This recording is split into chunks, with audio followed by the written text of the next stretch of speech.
Olá, seja muito bem-vindo ao Lead Talks Liderança para o Futuro, uma iniciativa do LEAD, o Grupo de Líderes Empresariais do Estado de Santa Catarina, com o objetivo de levar um pouco mais a respeito de empresas, marcas, líderes que fazem a diferença, que fazem o Brasil que dá certo. O nosso tema de hoje tem a ver com neurociência, uma modalidade, uma prática que tem despertado cada vez maior interesse por parte de líderes de organizações, de empresas, de governos, de instituições do terceiro setor, na medida que, entre outras coisas, através das ferramentas, da metodologia, das técnicas, da neurolinguística, consegue ajudar em alta performance, ajudar a superação de crenças limitantes, ajudar as lideranças a terem um propósito aplicado, executado e, ao final, prosperarem e serem mais felizes consigo e ao seu redor. Eu tenho a satisfação de receber um dos principais profissionais do segmento no Brasil, que fez uma longeva e super bem-sucedida carreira como executivo de grandes organizações brasileiras e, na sequência, uma bem-sucedida carreira como empresário, multiempreendedor em diversos negócios e que hoje coordena, é fundador e CEO do Instituto que leva seu nome. Seja super bem-vindo, Alfredo Hansen, aqui conosco para falarmos sobre neurociência de modo geral e programação neurolinguística um pouco mais especificamente. Primeiro, queria te ouvir um pouco da tua trajetória. Eu que acompanho a sua carreira há alguns anos, sei de quanto que você conseguiu desenvolver uma super bem-sucedida carreira como alto executivo de empresas brasileiras, depois uma super bem-sucedida carreira como empresário, e conciliando esse momento, você funda um instituto, né, que trata e difunde essa metodologia. Então, eu queria primeiro te ouvir como na tua trajetória bem-sucedida entrou a neurociência, como ela foi importante para você e por que você teve o insight de ajudar outras pessoas a difundir essa metodologia. Seja super bem-vindo. Obrigado, Alfredo. é um prazer enorme estar aqui falando com a audiência do Digitalks, falando com você, Delton. Quase 40 anos já trabalhando, né, no mercado de trabalho, 35 desses como executivo de empresa. Dentro disso, tive negócios próprios, criei negócios, tenho ainda, né, negócios próprios, startups, sou cofundador de startup, adquiri muita experiência. E eu sempre me cobrei de como eu poderia levar essa experiência para as pessoas. Como eu podia usar isso tudo que eu fui aprendendo para outras pessoas também, para outras empresas. Não só as que eu estava trabalhando, as que eu fundei, as que eu estou até hoje dando consultoria. E aí me surgiu a programação neurolinguística, né? Quando eu fiz 50 anos, eu fui em busca de algo que fosse um método, algo que fizesse sentido para mim, que eu pudesse agregar com a minha experiência e levar para as companhias e para as empresas, para as pessoas, né, dessas companhias, esse conhecimento. E aí eu comecei a estudar programação linguística, faz um pouco mais de 5 anos, e me apaixonei. Realmente é fantástico estudar a mente, né? A gente começa a entender como a nossa mente realmente é poderosa, quantas coisas ela pode fazer por nós e quantas ela pode fazer bloqueando o que a gente poderia estar fazendo de melhor. Eventualmente sabotando de maneira oculta. O nome é sabotagem. Só que ela sabota, mas ela não sabota você por maldade. Claro, claro. Ela te sabota porque você teve uma experiência anterior no seu passado que te travou para fazer isso. Então, quase como um mecanismo de proteção. Proteção, porque ela não quer que você sofra de novo. Você vê como ela é assim, a gente usa sabotagem de uma maneira negativa, só que não é negativa, ela te sabota para a tua proteção, para que você não sofra novamente. E aí é que entra o conhecimento da mente.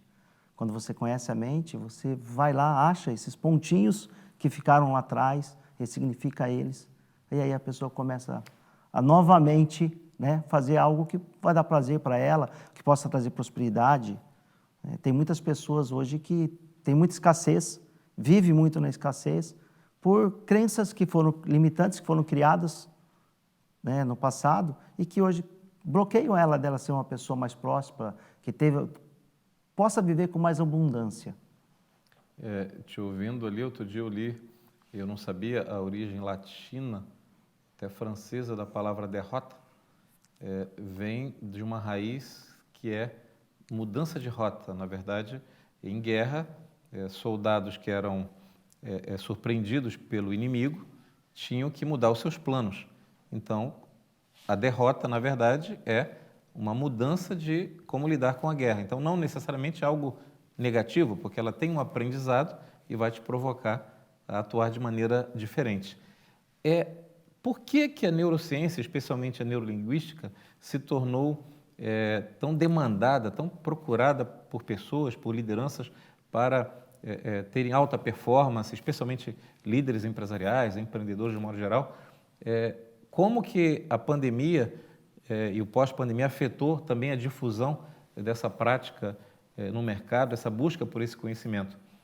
O que é a neurociência? Quais são os fundamentos da neurolinguística? Quando você fala de, por exemplo, a pandemia trouxe muitos aprendizados para a gente, né?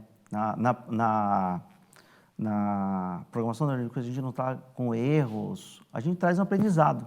Então, aprendemos muito com a pandemia.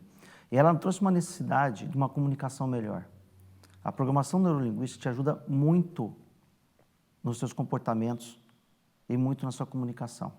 Então, ela te traz ferramentas que melhoram a sua comunicação para você ter uma melhor performance, para você ter um melhor estado, né? Porque a performance é um estado, né? Ela depende de um estado de você de alta performance. Como é que você pode atingir esse estado? Então, a programação neurolinguística traz uma série de ferramentas que ajudam você a atingir esse estado de alta performance. Um estado de espírito que é favorável a você prosperar, por exemplo, e superar crenças limitantes. Tem eu falo que é um pressuposto, que virou um pressuposto meu, e eu consegui melhorar muito depois que eu aprendi ele, que nada e ninguém muda o seu estado. É você que muda o seu estado. E na verdade você é a sua mente. Então, se a sua mente está preparada para, independente do que acontecer, você não mudar o seu estado, você vai ter uma vida melhor, uma vida mais saudável, mais de alta performance, de comportamentos melhores. Então, você melhora o seu estado, melhora os seus comportamentos, melhora a sua vida no geral. Você fica com maior equilíbrio interno e ao seu redor. Sim, você aprende a ter um equilíbrio, que muitas pessoas buscaram. Muitas pessoas na pandemia tivemos um aumento muito grande de pessoas com ansiedade, com depressão, né? O que é ansiedade e depressão? Depressão, a pessoa vive no passado. A ansiedade, ela fica pensando muito no futuro. E nós temos que viver um momento presente, que é o estado flow, né, do momento presente. E essas pessoas sofreram muito. Então, de novo, né, tem uma série de ferramentas da programação neurolinguística que a gente ajuda essa pessoa a buscar um equilíbrio. A gente sempre vai buscar alguma coisa no passado, temos que pensar um pouco no futuro também, mas você não pode ser dependente disso. Esse, por um lado, crescimento da procura por neurociência e neurolinguística, também, natural, gerou uma série de, entre aspas, especialistas em neurolinguística. A gente vê na internet até uma certa overdose de ofertas e cursos, treinamentos, 10 passos para você, através da neurolinguística, conseguir melhorar a sua vida, enfim, né? E eu sei que o Instituto, você, aborda isso do ponto de vista metodológico, com muita seriedade, com muita ciência, com muito fundamento, né? Quais são as premissas da neurociência, da neurolinguística? Quais são os alavancadores? Quais são os gatilhos elementares que fazem com que isso se torne uma metodologia, se é que é assim que a gente pode chamar, que faz com que as pessoas que conhecem melhor consigam ter evolução no seu estado de espírito, de um ponto A para um ponto B. Um estado de espírito, quer dizer, no seu modo de ver o mundo, na maneira como enxerga as oportunidades e os desafios ao seu redor. Quais são os conceitos que são basilares, que são fundamentais da neurociência e da neurolinguística? Beto, preocupa bastante o que você falou de pessoas que fazem cursos de final de semana e depois se acham especialistas em programação neurolinguística. Quando você mexe com a mente da pessoa, você está mexendo no interior da pessoa. É muito perigoso. A pessoa tem que ter realmente uma formação, uma base muito boa. É igual um piloto, né? Ele tem que ter horas de voo para poder realmente ser um piloto excelente. E formação numa escola muito boa. Eu fui formado pelo John Grinder, que é o co-criador da programação neurolinguística. Então, eu sou formado como practitioner, sou como trainer, então eu sou treinador de treinadores de programação neurolinguística. Então, eu busquei uma base muito boa antes de criar meu instituto. Eu não criei meu instituto quando eu comecei a estudar programação neurolinguística. Primeiro, eu quis fazer uma base realmente que me desse sustentação para poder levar as ferramentas da programação linguística para as pessoas, para as empresas, mas de uma forma que realmente ela esteja atingindo o seu cerne, né? Que é realmente melhorar a vida das pessoas. E eu queria te ouvir, evidentemente sem citar nomes, claro, mas que exemplos você poderia citar de impacto da neurociência, da neurolinguística na vida de pessoas, sejam executivos, empreendedores, né? Como os conceitos da neurociência e da neurolinguística aplicados, né? Casos que te vem à memória, que podem exemplificar um pouco dos efeitos práticos e dos ganhos que as pessoas podem ter ao dominar melhor essa ferramenta e, ao final, a ter um autoconhecimento melhor, né? Eu vou citar, a nossa mente gosta de metáfora, gosta de histórias, né? Então, eu vou contar uma história que é verídica, que aconteceu. Uma aluna, no começo da aula, eu dou algumas aulas, e ela chegou para mim, no começo da aula, falou: professor Alfredo, eu estou com um problema. O que foi? Eu não consigo dirigir. Eu falei: mas você nunca dirigiu na vida? Ela falou: eu tenho até carteira, mas quando eu tirei a carteira, eu bloqueei. Técnica simples de poder entender onde criou o bloqueio, criei uma âncora com ela, foi coisa de 10 minutos no máximo, no começo do sábado, no início da manhã. A aula acaba às 5. Antes das 6 horas, ela mandou um vídeo no grupo, que o pessoal lá dela dirigindo. É mesmo? Com uma técnica muito simples da programação linguística, lógico, tem que saber aplicar, claro, a técnica, né? Então Perfeito. Você tem que ter técnica para aplicar. Não adianta pegar essa técnica isoladamente. Não. Né? E ela começou a dirigir. Tem um outro ex-aluno também que me procurou individualmente, que ele não conseguia, ele viaja, fica em hotel, ele não conseguia dormir com a luz apagada e tinha medo de ficar sozinho no quarto. Porque algumas técnicas nele, achamos o ponto que gerou essa causa raiz. Não era uma, tem técnica para buscar quantas causas tem. Na semana seguinte ele estava viajando, dormindo com a luz apagada, sozinho, sem medo nenhum. Então eu cito isso porque isso daí pode ser um medo de ir para uma reunião com o seu diretor ou com o seu chefe. Existem pessoas que, quando você fala: ó, vai ter uma reunião com o diretor, ela já paralisa, fica com medo. Existem técnicas para ela poder aprender isso. E isso daí traz para a própria empresa, né? Você vê, muitas vezes as pessoas se fecham, vão para uma reunião com o diretor, com o gerente, com o CEO, e acabam não se abrindo porque elas estão com medo. Porque elas aprenderam lá atrás, muitas vezes, com pai e mãe, que é onde cria a maioria das nossas crenças, né? É na nossa infância, que ela não podia falar com o adulto, ou que ela não podia se expor.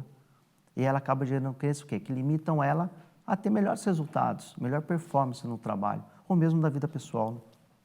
Explorando esse ponto que você traz, eu queria te ouvir um pouco mais a respeito de uma das situações ou limitações ou medos que eu observo mais comuns no mercado corporativo, entre empresários, executivos, líderes, que é o medo de falar em público.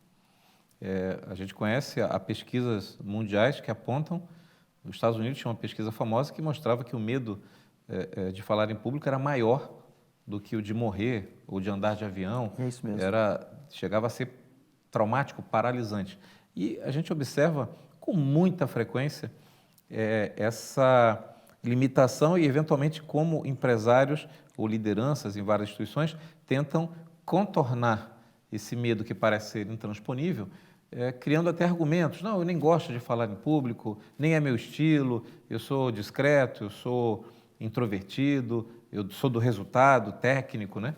Mas, no final, eu percebo que muitas vezes esse medo, essa insegurança, né, de falar em público. E, por outro lado, nunca as empresas e as organizações e marcas exigiram tanto de que seus líderes sejam embaixadores, promotores da marca, comunicadores.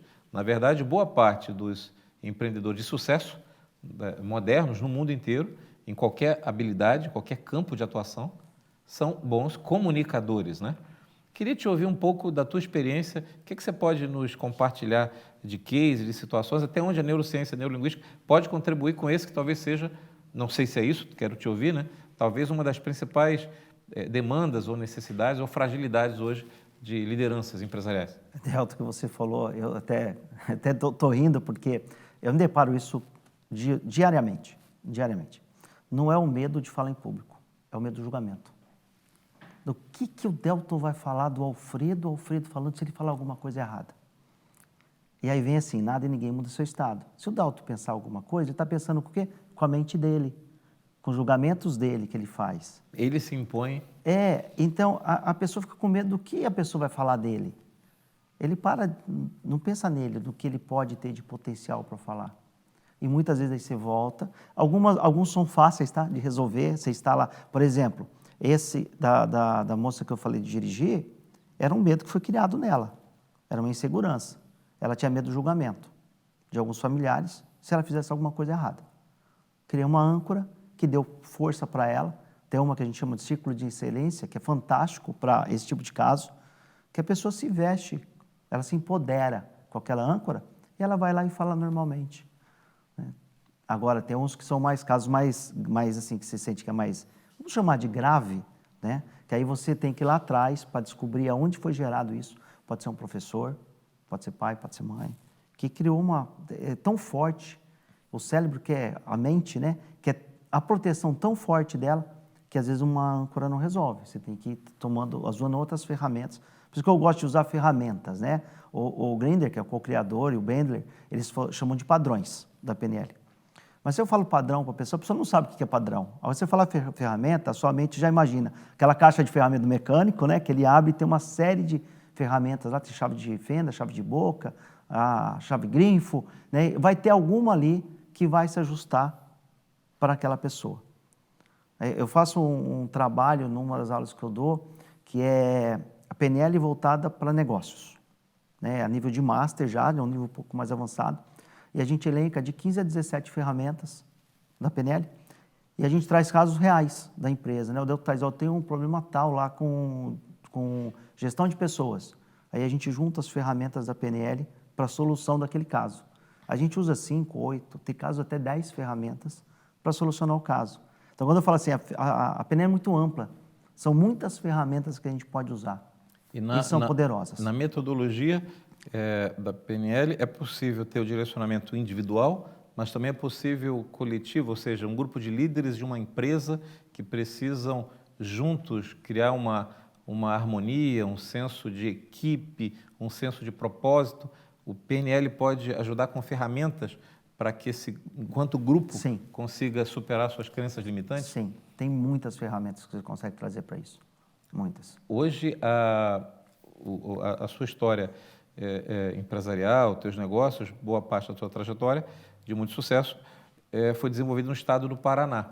E o sucesso que você tem tido lá ampliou os horizontes da sua atuação, São Paulo, sul do Brasil, e agora com o Instituto Alfredo Ranzi também no estado de Santa Catarina. Eu queria te ouvir um pouco qual é a sua visão sobre o potencial do estado de Santa Catarina, o quanto você tem percebido o interesse de executivos, empresários, por esse tipo de atuação metodológica, de suporte, né, para que eles possam... Santa Catarina vive um ciclo de construção, de expansão das empresas, especialmente do chamado middle market, as empresas médias que estão em crescimento, e precisam de suporte, de apoio metodológico, científico, né, para conseguir dar esse salto de uma maneira mais rápida e melhor. Como é que você está vendo o Estado de Santa Catarina? Como é que o Instituto Alfredo Ranzi pretende mapear, atuar e estar cada vez mais presente aqui no Estado? Eu tenho uma raiz muito forte aqui no Estado, né? Meu pai é nascido, criado em Timbó, então venho bastante de Santa Catarina e sempre tive um carinho muito grande por Santa Catarina. Sempre gostei muito e já te confidenciei várias vezes que vai ser minha futura casa, vai ser o Estado de Santa Catarina, porque eu gosto muito e confio muito no potencial do Estado, né? No poder dos empresários, né? Você vê alguns números do Estado de Santa Catarina, te enche os olhos, né? Do crescimento que está tendo o Estado de Santa Catarina e do potencial que tem futuro ainda. Então, eu estou unindo o útil, que a necessidade desses empresários têm de trazer a programação neurolinguística, a neurociência para dentro de suas empresas, seus funcionários, com a minha vontade também de vir para cá, no futuro, talvez até próximo, vai depender de uma série de circunstâncias, porque eu sei que a necessidade, e vejo que o que já trouxe no Paraná, alguns trabalhos que eu fiz no estado de São Paulo também, a importância que tem para trazer para cá também é ajudar no desenvolvimento, que é esse o meu intuito, né? Ajudar realmente no desenvolvimento das pessoas, é isso que me dá prazer. Ou seja, o Instituto Alfredo Ranzi tem, com o Estado de Santa Catarina, um olhar de longo prazo, um olhar de contribuir com o desenvolvimento das organizações e das pessoas, né, em especial as lideranças. Queria te ouvir, caminhando aí para o nosso afunilamento aí, que você transmitisse uma mensagem final dessa nossa conversa com esse universo de lideranças empresariais, empreendedores, pessoas que querem empreender, né? Que mensagem que você gostaria de compartilhar sobre a importância de como a neurociência, como a neurolinguística, como essas metodologias e ferramentas podem ajudar pessoas que estão, eventualmente, até, entre aspas, desistiram de superar algumas limitações, né? E que agora estão tendo contato, talvez pela primeira vez, ou já ouviram falar sobre a expressão, mas não se sentiram confortáveis ou seguras, né? E o LEAD acaba fazendo uma curadoria, né, do que é sério, do que é relevante, né? Que tipo de mensagem você daria sobre o poder do impacto da metodologia, da neurociência para o progresso, para a prosperidade das pessoas e, consequentemente, das empresas e marcas? Eu gosto sempre de citar uma pessoa, que é Barack Obama, né? As pessoas não entendem o que a PNL pode fazer. Dentro do governo Barack Obama, até o 3º nível, todas as pessoas tinham que ter conhecimento, um grande conhecimento de programação neurolinguística. Então, para você já ver a grandiosidade da programação neurolinguística, o que ela pode trazer. Se a gente olhar dos líderes que tiveram, né, os últimos líderes que os Estados Unidos teve, até o mundo, né, Barack foi um exponencial. Sem dúvida. Ele usava muito a PNL. Depois que a gente começa a estudar, a gente começa a estudar o comportamento dele. Então, é isso que eu quero trazer. Para o empresário de Santa Catarina, é essa facilidade de comunicação, essa facilidade de relacionamento, essa facilidade de persuasão. Persuasão no nível bom mesmo, de você trazer para as pessoas uma comunicação eficiente. De se fazer ser compreendido, né? Ser compreendido. Eu uso um caso, outro que eu cito muito, eu pergunto para eles, como é que você gosta de ser, como é que você atende? É da forma que eu gostaria de ser atendido. E não é assim que funciona, as pessoas são diferentes. Como é que você identifica o diferencial? Qual o diferencial dos perfis de cada um? Como é que você coloca isso para as pessoas? E como é que você fala com uma comunicação enriquecida com todos os tipos de perfil? Porque isso também é interessante, né? Porque você falou, tem um grupo de executivos de uma empresa. Como é que você se comunica com todas essas diferenças de perfis? Então, tem metodologia para isso dentro da PNL. Eu tive a oportunidade, em São Paulo, de participar de um evento com a presença do ex-presidente Barack Obama. Estivemos aí no mesmo hall e ouvi-lo falar é extraordinário, porque ele tem um poder de comunicação e de uma capacidade de se conectar com o outro, né, que gera uma aproximação que é muito difícil você não se engajar no propósito, nas ideias, na mensagem que ele tem, independente de qualquer conotação ideológica, mas justamente porque ele domina muito esse instrumento de comunicação. Linguagem persuasiva, ele usa muito. Perfeito. E consegue. E tem, o resultado é 100%. Não tem como falar assim, não dá resultado, e muito bom.